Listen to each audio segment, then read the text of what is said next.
Good morning. Can you see the board? So today we start behavioral neuroscience. We will be talking about brain structures throughout the class, but because we're psych students and metaphysicians in training and astrologers in training, I'm going to tie it in, of course, to my theories, my philosophies, my models, okay? So we're going to start today. Girls, can you see this board? I haven't heard a yes from you guys, and I want to make sure that you can see what I'm teaching. We're going to start with the brain, and this is my representation of the brain in three big parts, okay? Believe me, the brain is an extremely intricate structure. I don't pretend to know all of it. I'm going to give you large, broad strokes, and as the month progresses, we'll fine-tune a little bit more. But I definitely need you to know, for the purpose of unmet needs and personality, psyche, specifically subconscious function, the three big stages of the brain or components. We've talked about this before. The reptilian brain, the limbic, and the neocortex, okay? Everything that happens in terms of the psyche's function, in terms of the subconscious function, is going to fall into one of these. I'm going to explain a myth today that is directly related to these three broad strokes. I'm going to tie it into astrology. I'm also going to tie it into the model related to the Law of Octaves. Okay, so you'll see the Law of Octaves over at the bottom right. And I'm going to tie it into the unmet needs, which are 4. Again, repeat for you guys, but just to tie it all in together.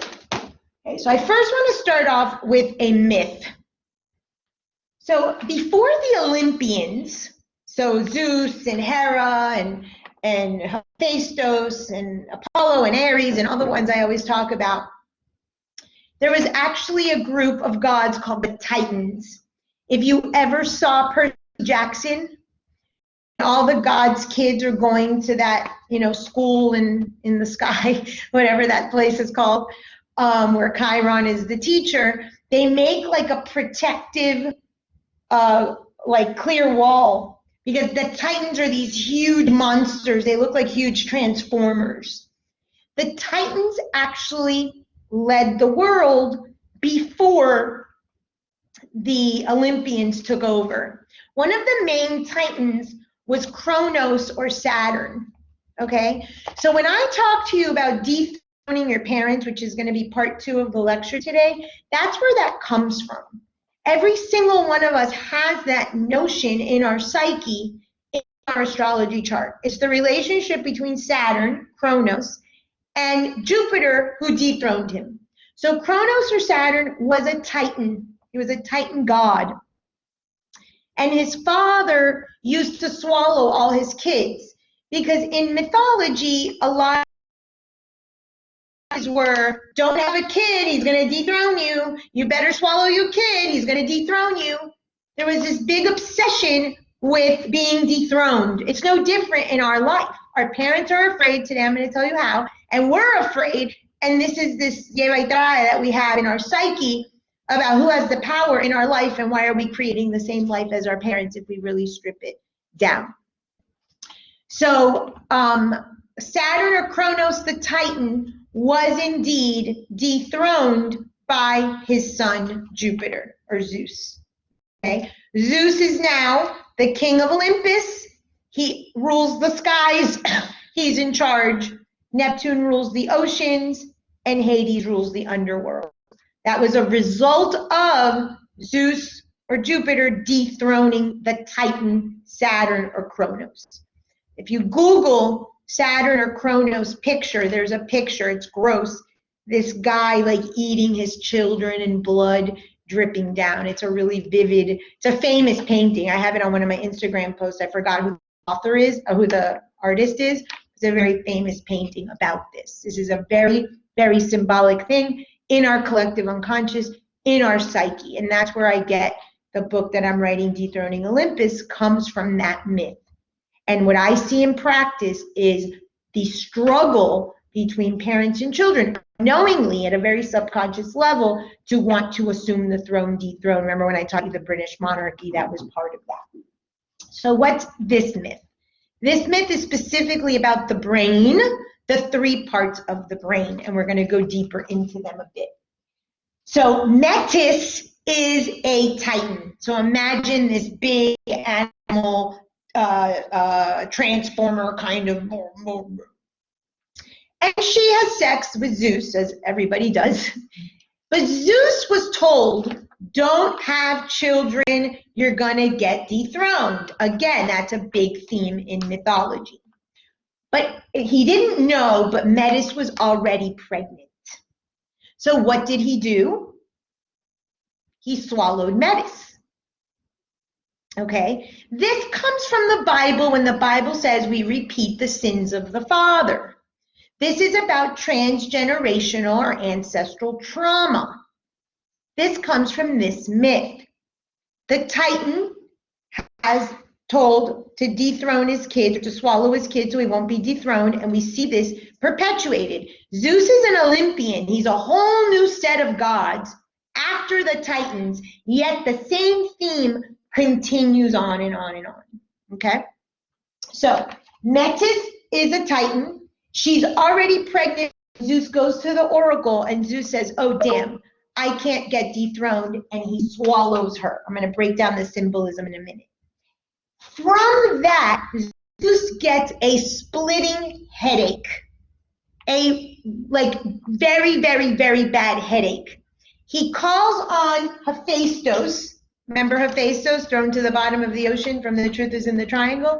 He comes, and he has a sledgehammer. That's where I get my idea of the snow globe and shattering the snow globe. It comes from this.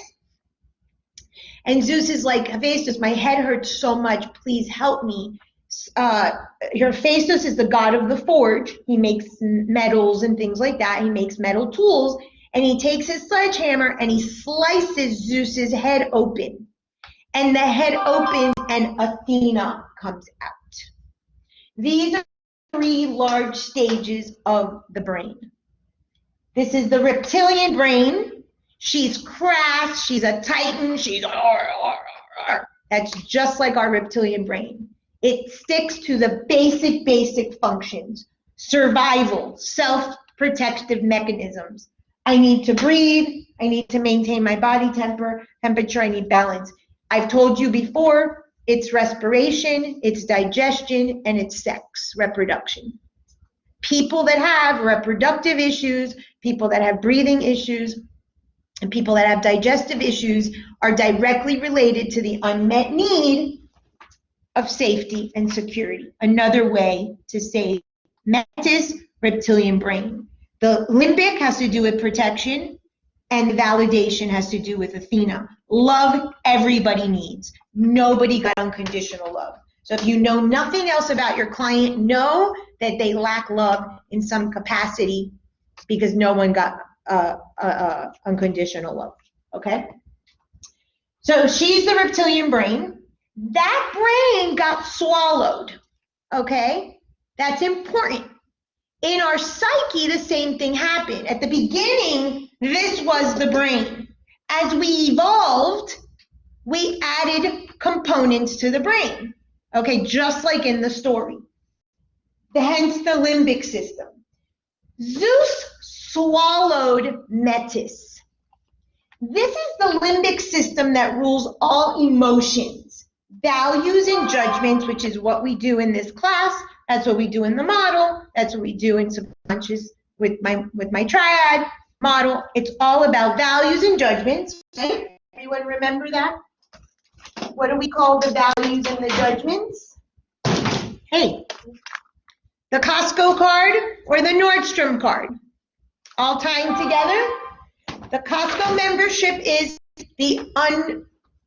it's the crazy or the defective version of love, as is the limbic system, what you think is love, and the Nordstrom is when you go out and you achieve self-love. And in part 2 of the lecture, I'm going to talk a little bit more about that, okay? The limbic system, I said, rules emotions, values, and judgments. We have values from our buckets. We've got judgments as a result of those values, like we spoke with Emmanuel the other day, hard work, but the judgment is lazy. 0 to 100. Everybody has these. You got them from the moment of conception. Your emotions. Is anyone coming to the lecture on Saturday for the moon? I highly recommend it. It's free for you guys. Let me know, shoot me an email. I need just your birthday. That's going to give a lot of information about the moon, the emotions, aka the limbic system. Why does the moon swallow? Why does Zeus swallow Metis? And what happens if he has a kid with her? He's going to get dethroned. Fear. Emotions are past. Emotions is the moon. Emotions rule our fear response. Everything you do emotion-based is fear-based. Fear of the past, a memory that you have, something you saw your parents live through, all of it. It's a very big psychological trick. I highly, highly recommend you attend that lecture because I'm going to go through all the moons. I call it the shadow side of the love languages. Yes, every moon has a love language like touch and acts of service and things like that too. That's positive. But the positive doesn't affect us. That's the good buckets. It's the bad buckets that affect us. So he swallows her, and we'll give you a hint. The sign of your moon is a sign that swallows you in your life. Cancer people in my life tend to swallow me, and I have to respond opposite. Capricorn, a boundary. So if you know nothing, look up your moon sign. The opposite sign is how you're going to put the boundary to stop that swallow. Okay? Zeus swallows her. It's based on emotions. I'm going to get dethroned. Oh my God, what do I do? People that have this aspect that are very emotional, me, water in the chart, excessive water, tend to swallow or be swallowed, react and live from their emotions, and have protection needs, second chakra. So it's tying in all the lectures in the past. Now we're at the brain, okay? So we're finally at the physical structure that confirms what we know subconsciously. Then Athena is born. Why do you think Athena needed help from Hephaestus to be born? In the brain structure, the last covering, so to speak, the human, so to speak, covering of the neocortex was the last to come. It's sort of what makes us human, so to speak, okay? In there, we have language. We're able to have language. We have imagination, and we have abstract reasoning. Doesn't that sound like adulting or humaning brain versus the snail or the caterpillar or the scarab? We have that.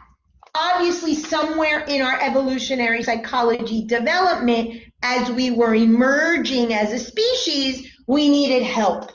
Hephaestus is that help. I'm going to explain it symbolically and in your life. This is the neocortex.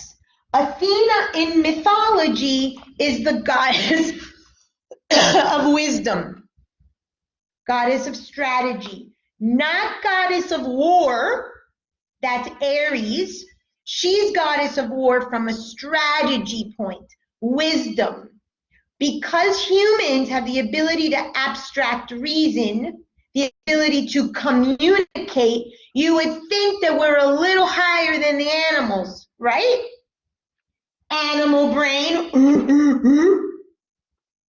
Athena, neocortex brain, here we are in a college classroom. We understand, we learn, we're talking abstract concepts, we're tying in myth and symbol and psychology and spirit and metaphysics and brain.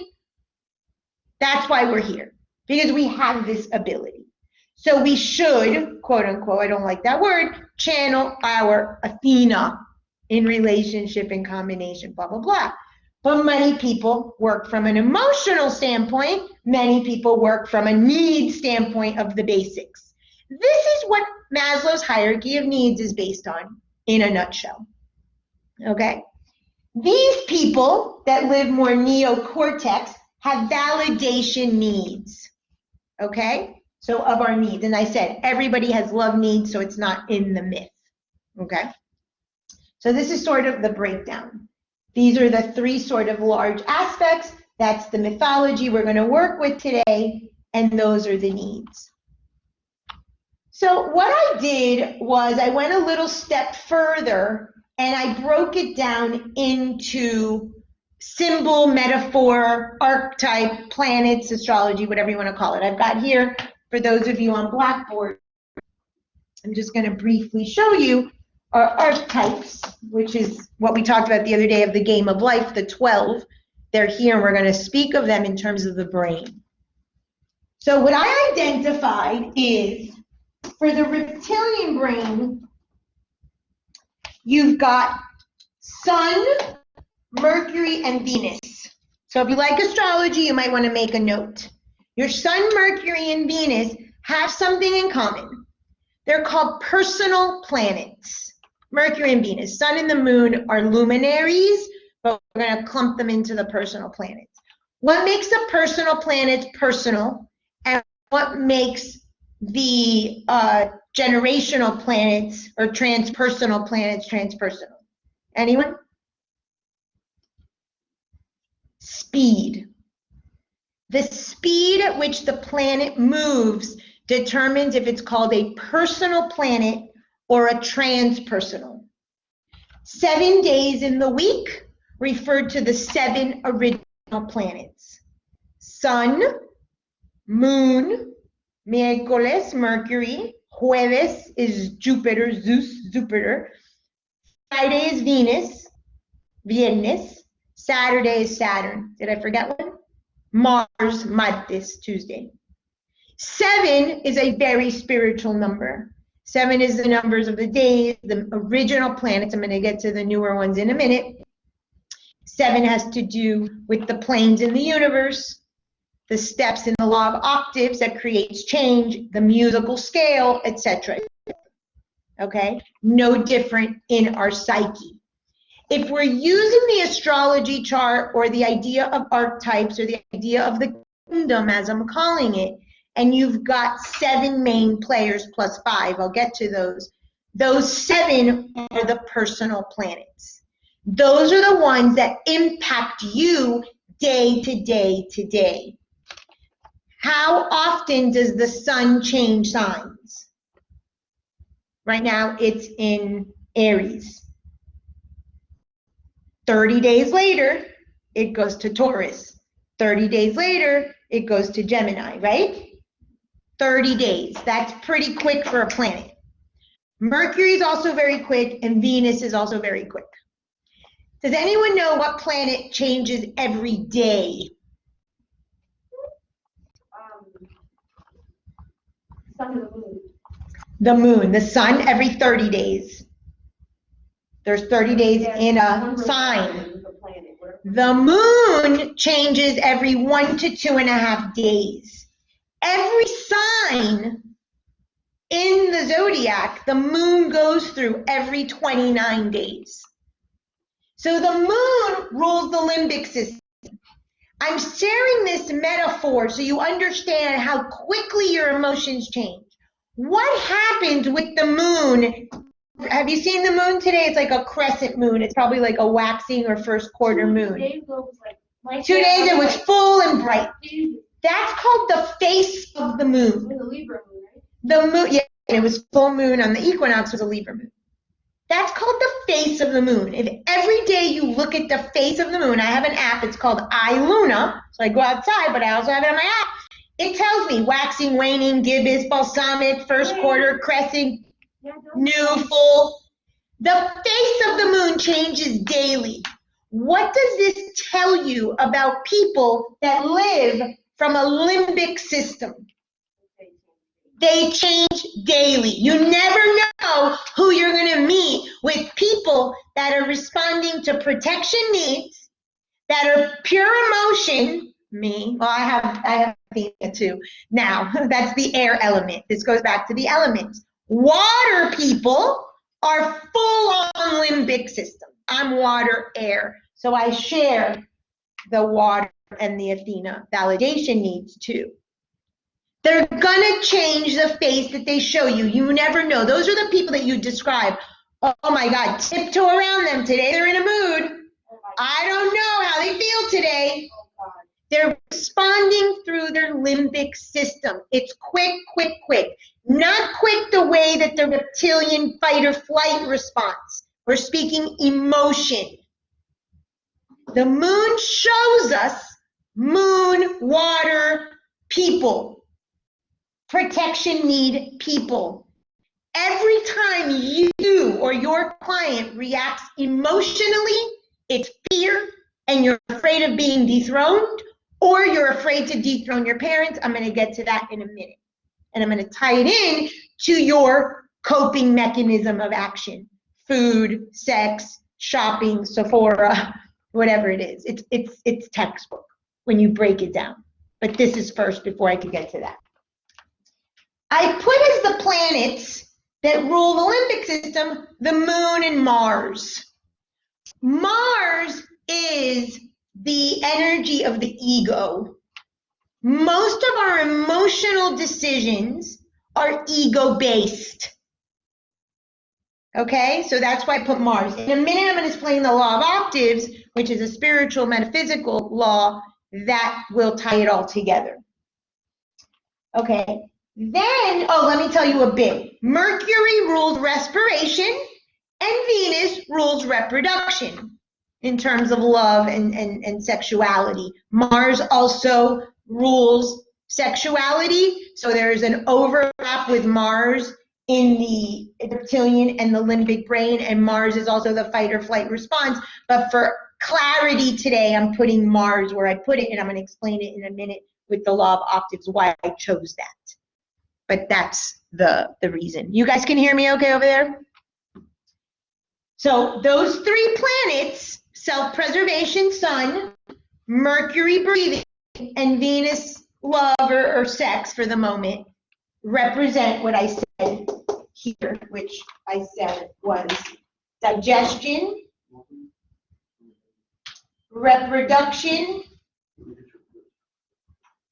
and breathing. Digestion is also linked to Venus in some circles because it represents sugar, and sugar is the basic building block of our needs. Carbohydrate, main macronutrient. So if you know nutrition, you can tie it in that way. So those are the words I prefer. And then I said self-preservation. So I'm just going to put the glyph here. Sun, self-preservation, digestion I'm putting here, reproduction I'm putting here. I'm also going to put Mars just so you know it does include, and then breathing is Mercury. So that's why I chose those three personal planets on the chart. Or if you're looking at chakras, I went through this. Or if you're looking at unmet needs, I looked at this. Or if you're looking at element, I went through this. So you now have all of it. Okay, I'm bringing it in to the brain, and then I'm bringing it into the astrology chart as if it were a brain and the spiritual law of the octaves. So it's all going to come together. Anyone who acts from the moon, from the emotions, here, emotions, moon, and again, I put Mars because it's ego, and it's the ego that determines our values and judgments, because we were given these at moment of conception and we live them out throughout our life, and that's why we fight with people. I'm better, you're a communist, I'm a socialist, I'm a Democrat, you're a Republican. So I felt that it was more appropriate, even though, like I said, Mars shares both parts of the brain, to put it in the limbic system. And then I have Jupiter and Saturn. Those are not, they're on the verge of being personal planets. They're not transpersonal. I'll get to those in a second. They move slower though. Jupiter moves every 12 years and Saturn moves every 28 to 30 years. but because they're linked to the 7 days of the week and the original 7 planets, I wanted to stay true to that. And this is what gives us spiritual reasoning, abstract reasoning. Saturn gives us limitations, boundaries. When we become an adult, we realize, wait a minute, our mom doesn't have to wipe us. We can go to the bathroom ourselves, that kind of stuff. So again, Jupiter and Saturn, let's say Saturn gives us a language. Jupiter gives us abstract reasoning. I'm going to throw in here, just for those of you who are into astrology, that Hephaestus, I'm using as I did back in The Truth is in the Triangle, as the symbol or the glyph of Neptune, there. So that's why Hephaestus, from a mythological or symbolic perspective, helped birth Athena. Because in this part of the brain, we birth imagination. Okay? And I'll tie that in. So the personal planets are 7 days of the week. That's what we have here. Transpersonal planets are found after. Some astrologers that are purists do not use them. I do use them. They are in our psyche. Even though Neil deGrasse Tyson became Pluto a dwarf planet in astrology, that isn't true. It's very much still a planet, so I've included it. To go to our archetype poster, I also have included Chiron, for those of you at home, Chiron. And I went ahead and I also added my favorite, because we cannot negate Lilith at all, Lilith. So those are the ones I'm using to explain the brain / psyche / subconscious. So what are the transpersonal planets? After Saturn, over here, I've got Chiron, I've got Uranus, I've got Neptune, I've got Pluto, and I've got the black moon. Those are the transpersonal planets. Ladies, can you see the board over there? I talk about the transpersonal planets. These are important because they go very, very, very slow. But I want to speak to something moment spiritually, metaphysically. I have a whole chapter in my first book about Chiron. Okay, and in back to that movie of Percy Jackson, Pierce Brosnan plays Chiron. He's half human, half animal. That's very much representative of us being animals and human, the divine and the human aspect of ourselves. And it's also that we are reptilian brains, usually at the lower part. The lower chakras keep us in these lower aspects of reptilian or limbic system thinking, or reacting, I should say. There's really not thinking going on. We really don't think until we're in the neocortex. That's related to the higher chakras. The animal's the lower, the human, or the divine, if you will, is the higher chakras. We need both. The fight or flight mechanism rules our life. We need to know if there's a lion chasing us, we have to run. We need to have emotion because we need to feel. Our emotions tell us, wow, this is dangerous, or this is a good feeling. And then, of course, we need the abstract and the logical thought. So we need all three. And the chakra system, or the mythology of Chiron, represents that. At 48 to 52, you've heard that a bunch of times, at 48 to 52, Chiron goes back home. He went around the entire solar system one time. Around 48 to 52, we're just going to call it 50, okay? You have what's called a spiritual awakening. Yes, people have aspects of their spiritual awakening before. I'm not saying you only at 50 go, aha, I'm woke. No. But that's the time frame in the chart. That is called the rainbow bridge. This is considered the bridge between your physical world, your rational mind, this abstract imaginative, living in the world, validation needs, I need the degree, I need the paper, I need to teach, I need to write a book, whatever way you're living out the intelligence factor in your life to prove that you're not an animal and that you're human, you now need Hephaestus. Hephaestus is not only the imagination, and again, I always use interchangeably the glyph of Neptune with Hephaestus, so just keep that in mind. There's a reason for that. It kind of energetically represents the same thing. We need, at this point in our life, some spirituality, some philosophy of life, some guiding principle. This is in part how you dethrone your parents, which I'll speak to in a minute, which I was telling you before. You're not going to stray too much from what your parents gave you, but find your own version of spirituality. So I have Chiron right after Saturn. That's the bridge from here, from the neocortex, from living as just a logical, like Descartes spoke, I think, therefore I am. No, there's way beyond that. We're not just thinking beings, okay? We've got spirituality, we've got intuition, we have other sources, we have a Hephaestus that helps us crack, so to speak, the intellect open and say, wow, there's a whole new world of spirit, intuition, philosophy, metaphysics, whatever you want to call it, available to me. And you start looking for sacred geometry or yoga or Buddhism or astrology or metaphysics, something. This is the rainbow bridge. That's what I have here. Next to that, I have Uranus. Uranus is the sky god. This is a transpersonal planet. It takes 84 years to go around the solar system. In astrology, it's believed that you die at 84. That does not mean that everyone dies at 84. It's that Uranus means liberation. And so if you've honored your reptilian needs, like Maslow said, if you honor your limbic needs, like Maslow said, that's why I said this is all built on that. This came first, but he put it in his words. The emotions, you have a kid, you get married, whatever.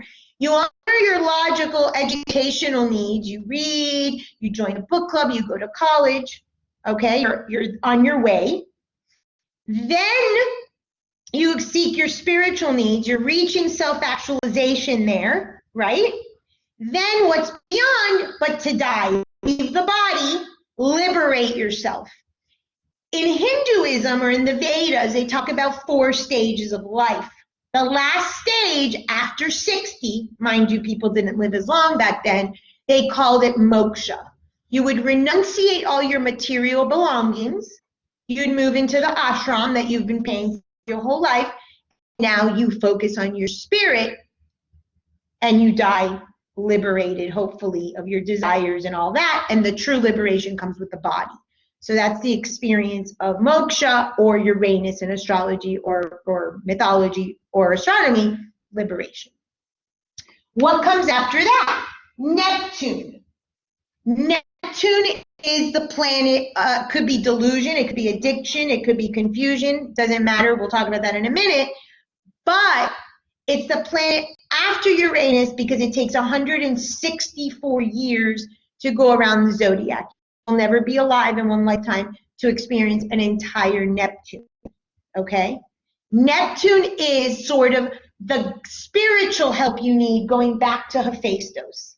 So now you've found your philosophy, now you've found your spiritual tradition, now you want to achieve moksha. Most people need a teacher.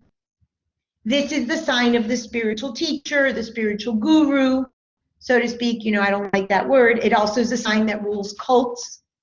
No accident. Okay? So it goes in order. And then the last planet is Pluto. Pluto represents death. So let's assume it's just physical death for a moment. It really is metaphorical death in the story of Jesus, but that's another class. Okay? So now you've found your way, your spiritual philosophy with Chiron. You got a spiritual teacher that you learned for, temporarily, because no teacher should stay forever. Now you're really liberated. Well, you started at the ashram, aka moksha, with Uranus at 84. You actually now die. This is it. However, there's one more planet called Lilith, the Black Moon, which is actually the dark side of the moon, if you will. And that is what I call, and what my metaphysical school is named, hidden truths. During your spiritual awakening, during your spiritual process, part of what you're learning are hidden truths, whether they're in the Bible, whether it's the Kabbalion, whether it's in Buddhism, whether it's in astrology.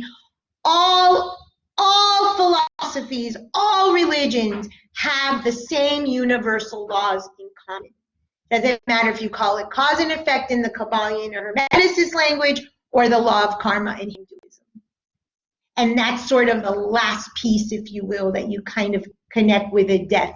You have in your chart from birth to death to figure it out in a lifetime.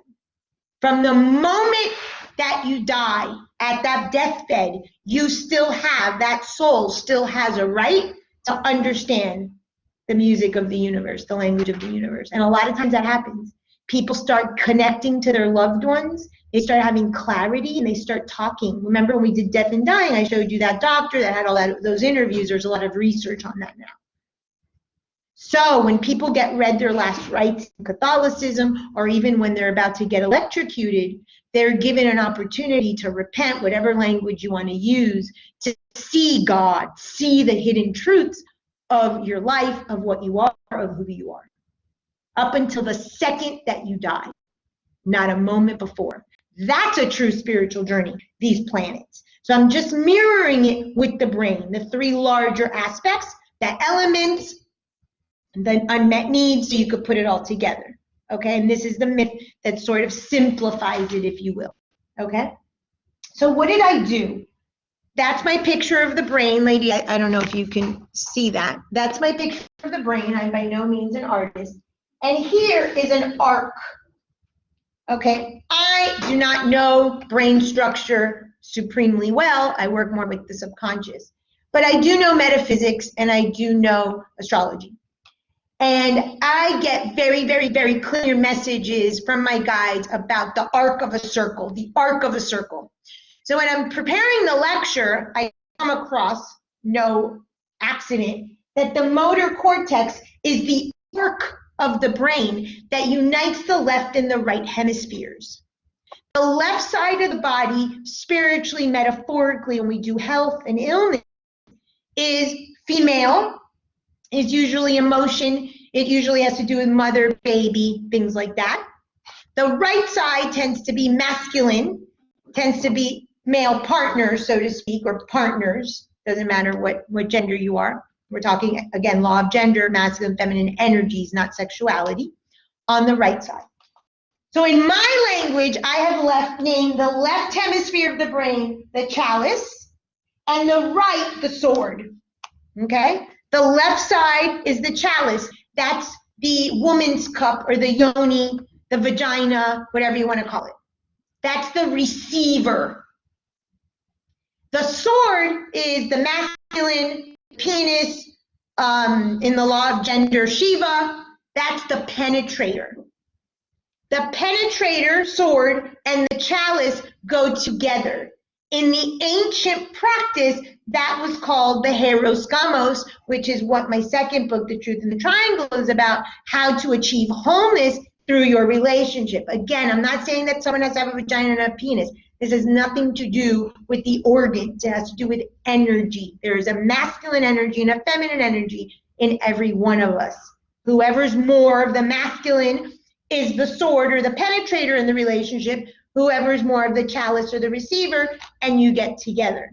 Those energies exist despite what configuration there is. So I named the chalice side the left and the right side the sword for my purposes of how I split the body. No coincidence, the astrology chart, the left side of the chart is all your mother's side's ancestral trauma. All trauma, and positives too, those don't usually cause problems. The trauma, the transgenerational trauma, the fathers of sins of the father and mother, the mothers are on the left, the fathers are on the right. So that's why I use the wheel to give me the brain breakdown. From the bottom to the top is the exact organization of the planets. Moon, Sun, speed. Mercury, Venus, speed. Mars, I'm going to tell you why I put Mars in the middle in a second. Jupiter, Saturn, speed. I'm doing it in order of speed. Chiron, Uranus. Neptune, Pluto. Black Moon is the only one that isn't for speed. It's kind of like the overall teaching, so to speak, the universal language, if you will, before death. This is the structure of the brain, metaphorically, metaphysically, spiritually, subconsciously, and I just tied it in with the myth and the three big structures of the brain. Does this make sense? So if you have someone with issues of the reptilian brain or the fight or flight response, you know that it has something to do with the Sun, the Mercury, or the Venus, and some Mars.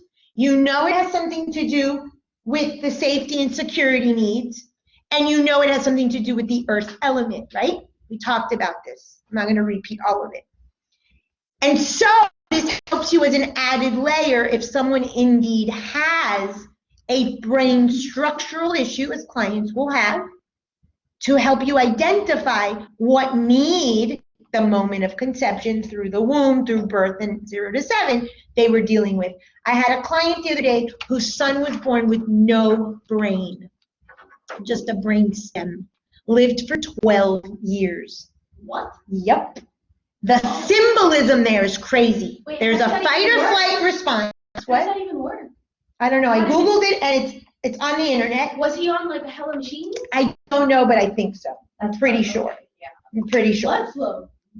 But that woman, and I didn't know any of this, when I go into the records, I see a baby or childlike energy. She then explains her son died and that he had no brain. And immediately before that, I had seen fight or flight, anger, all the stuff that comes from the safety security needs. And there was an issue of money with an inheritance. I mean, it's textbook. When you really live symbolically and put all the pieces together, one thing just leads to everything. We're not complicated. We're that one dot in the Shriyanta, that one bindi. We're that one conception story, woven and woven. I swear I'm going to bring up a sweater one day, and you know how your sweaters, you have a string and you pull it and pull it and pull it and then it unravels? That's us. When you learn to pull the string at one story, one word, one planet, one metaphor, you unravel the whole sweater, the whole lifetime. It's fascinating. It really is. So when she said that, I was like, oh my God, reptilian brain. I mean, it was textbook. And of course, sins of the mother, she passed it on to the child.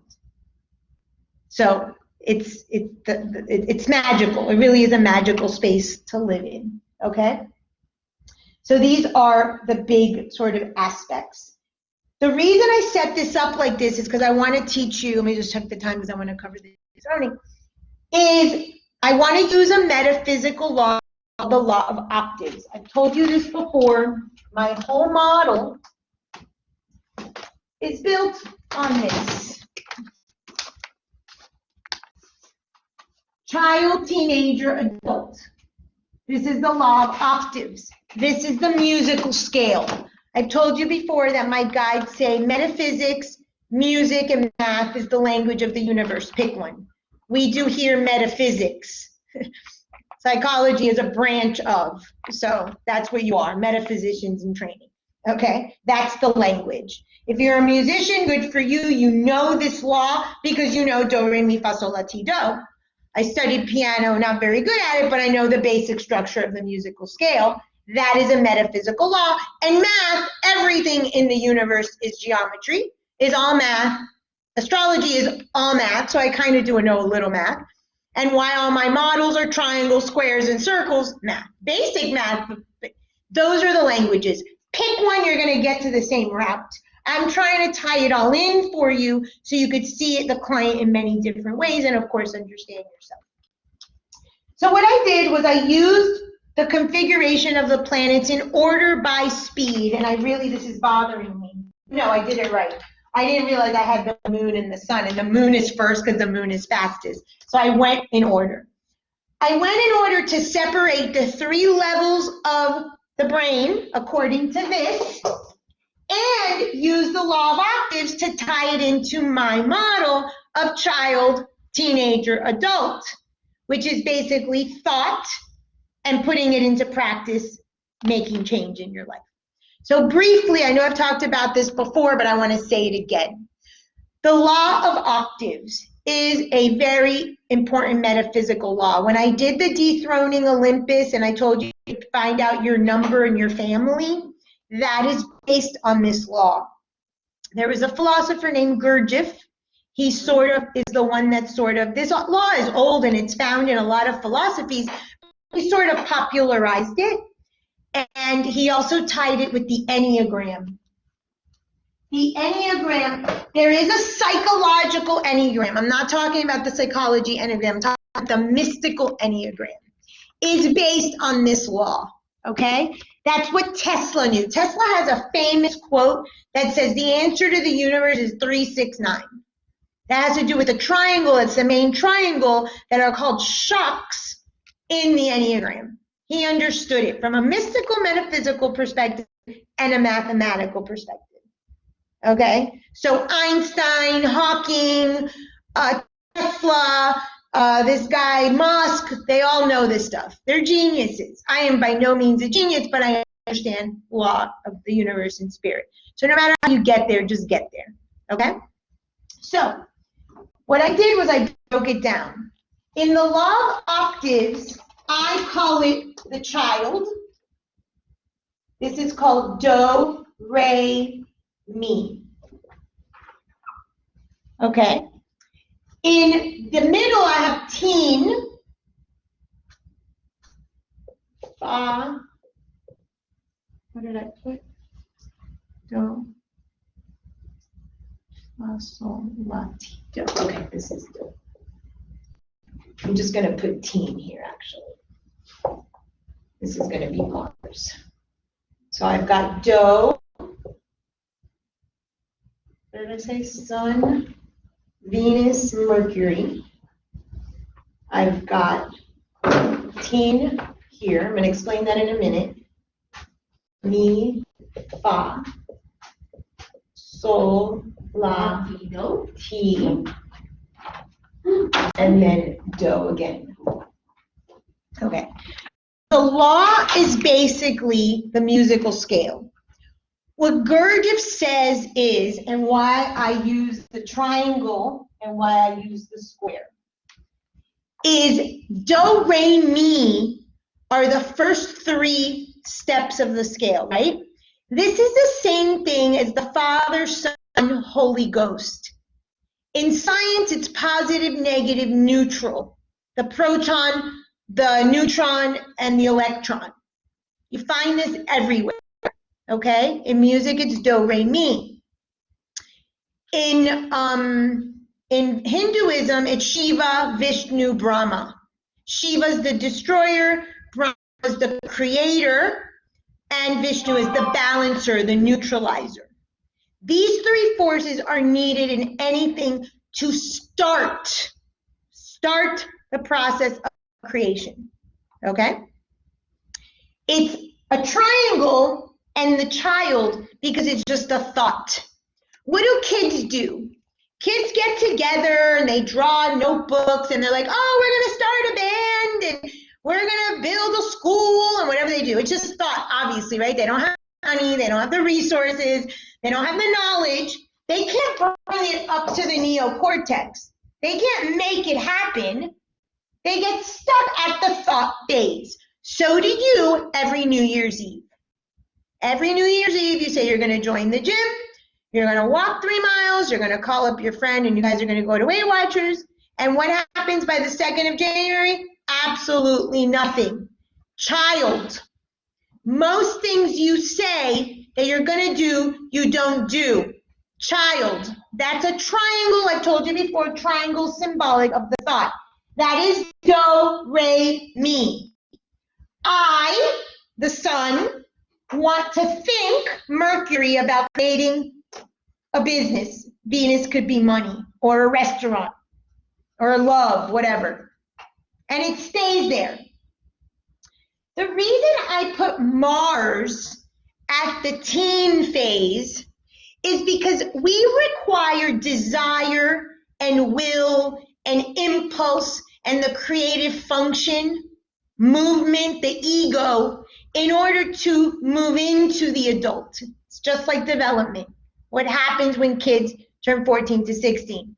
The will. The terrible twos is also ruled by Mars. That's why I say it's intermediate, but just for clarity, I'm using it for the limbic and in the brain. That's why I have Mars and Moon. Let me not forget the Moon.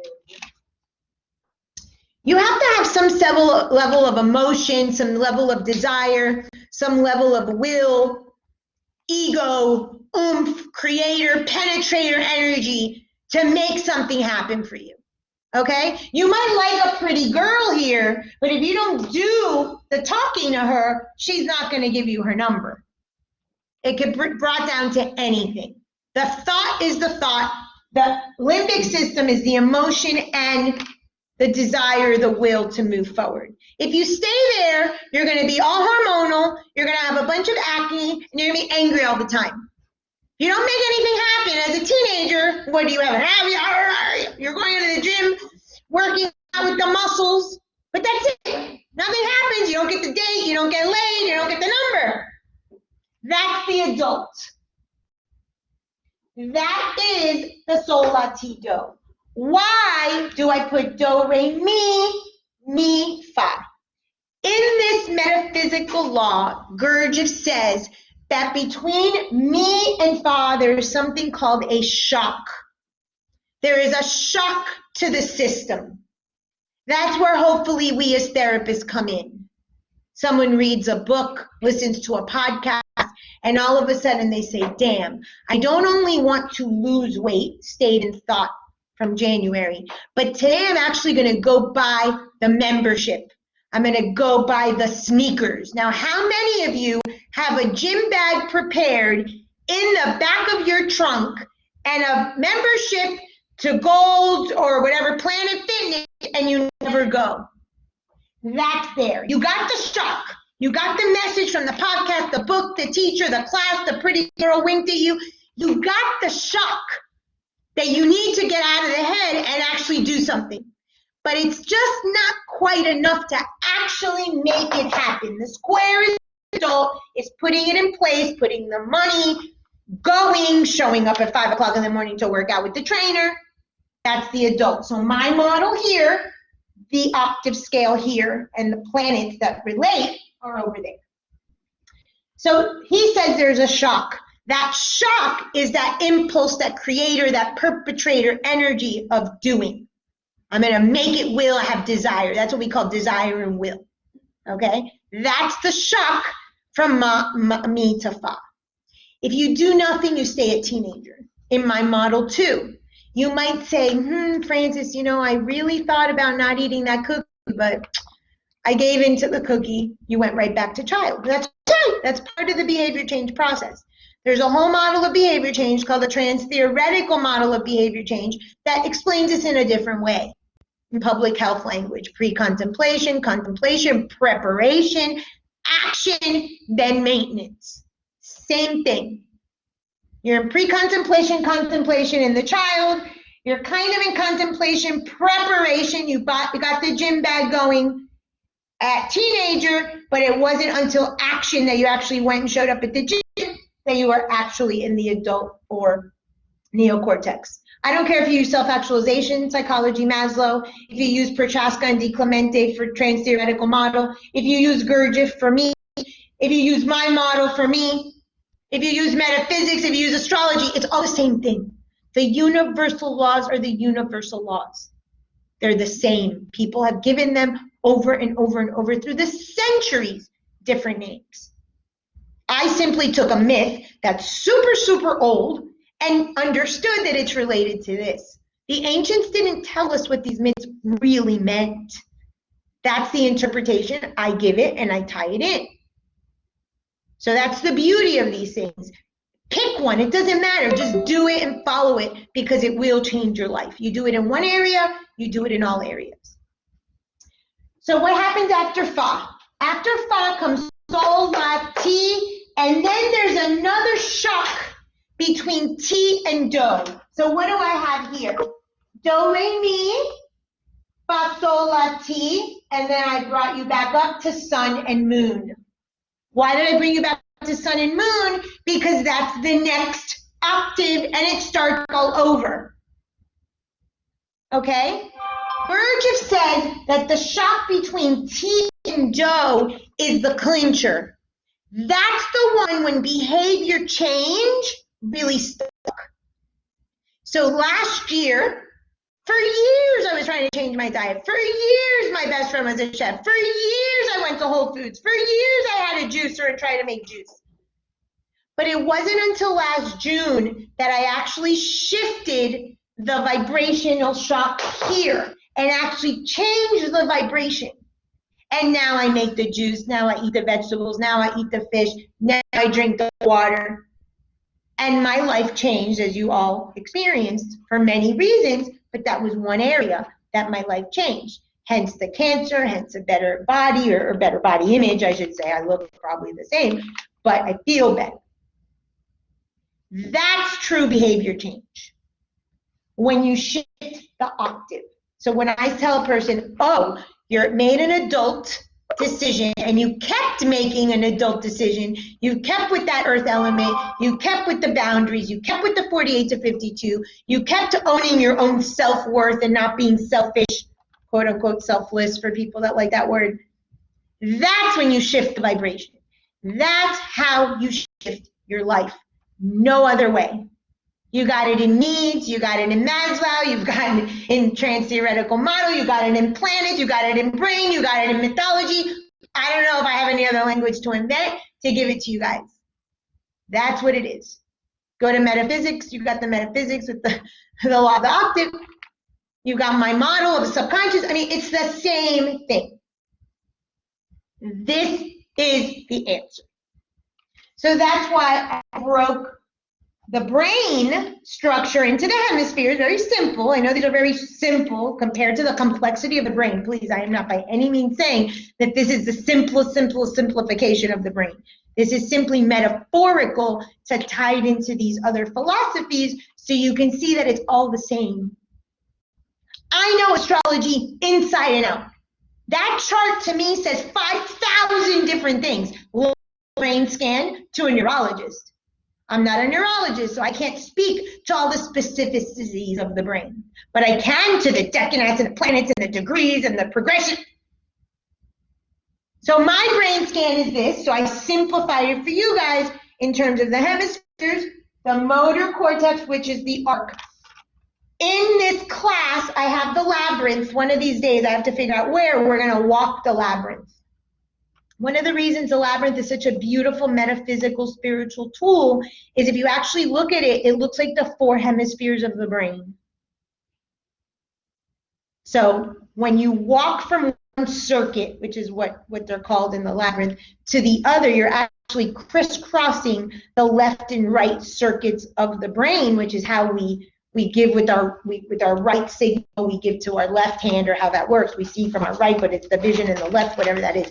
That's what that is metaphorically, spiritually, with the symbol of the labyrinth. That's what I did today with the chart. Any questions about this? Any questions, ladies? I'm going to stop the recording and we're going to do the dethroning part 2.